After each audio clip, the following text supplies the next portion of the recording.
আসেন আমি যে কথা এখন বলছিলাম, আল্লাহ নবী অনেক কষ্ট করে দিনটা প্রচার করেছে। নবী পাকের সাহাবা হুজুররা অনেক কষ্ট করে দিনটা প্রচার করেছে।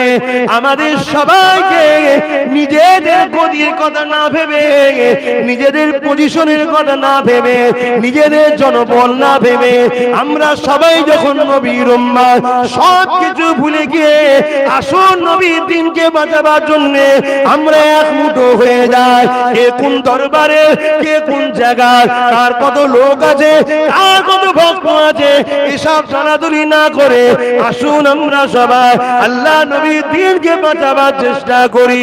কারণ আজকে দিনের মধ্যে এমন খোলা পানি ঢুকে গেছে, যেমন বন্যাতে আমাদের বাড়িতে পানি ঢুকে যায়, ওই পানি দেখলেই মনে করে যায় পান করার মতো, কিন্তু না, ওই খোলা বন্যা পানির মধ্যে কিছু ব্যাকটেরিয়া আছে, পান করলে টাইফয়েড হবে, পান করলে বিমার হবে। তাই আমাদের উচিত এই খোলা পানিগুলোকে আমার নবীর দিন থেকে সরিয়ে দিয়ে ফেরেশ পানিটা, ফেরেশ দিনটা মানুষের কাছে তুলে দেওয়া, এটা আমার মুজাদ্দিদুজ্জামান দিয়ে গেছে।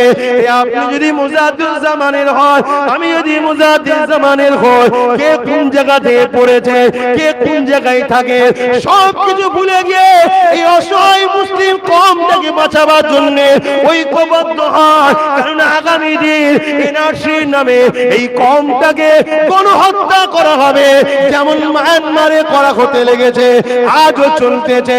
কালকে আপনি যখন ভোটের লাইনে যাবেন, দেখবেন আপনার নাম তালিকাতে নাই। কে আপনি? আমি ফুরফুরাবি। কে আপনি? আমি দেওবন্দি। কে আপনি? আমি অমুক দরবার। কে আপনি? আমি অমুক দরবার। কোন দরবার চলবে না।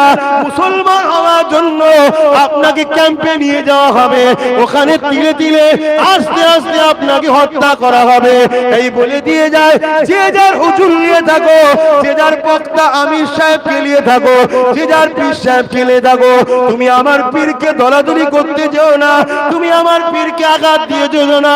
আমি তোমার বিষয়ে বলিনি, বলবো না, কিন্তু মনে রেখে দিও, এখন আমাদেরকে ঐক্যবদ্ধ হয়ে এই কওমটাকে বাঁচাতে হবে। আজকে এটা আমার মসজিদ, ও বলছে আমার মসজিদ। এমন একটা দিন আসছে মসজিদ বলে কিছু রাখবে না, কেননা ভারত থেকে ইসলামকে মুছার প্ল্যান চলতে গেছে।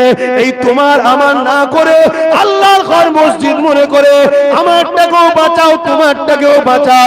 আসো দুজনে এক হয়ে এই সত্য সভ্যতা নাই পরে ইসলামের ঝান্ডাকে উঁচু করে ধরি।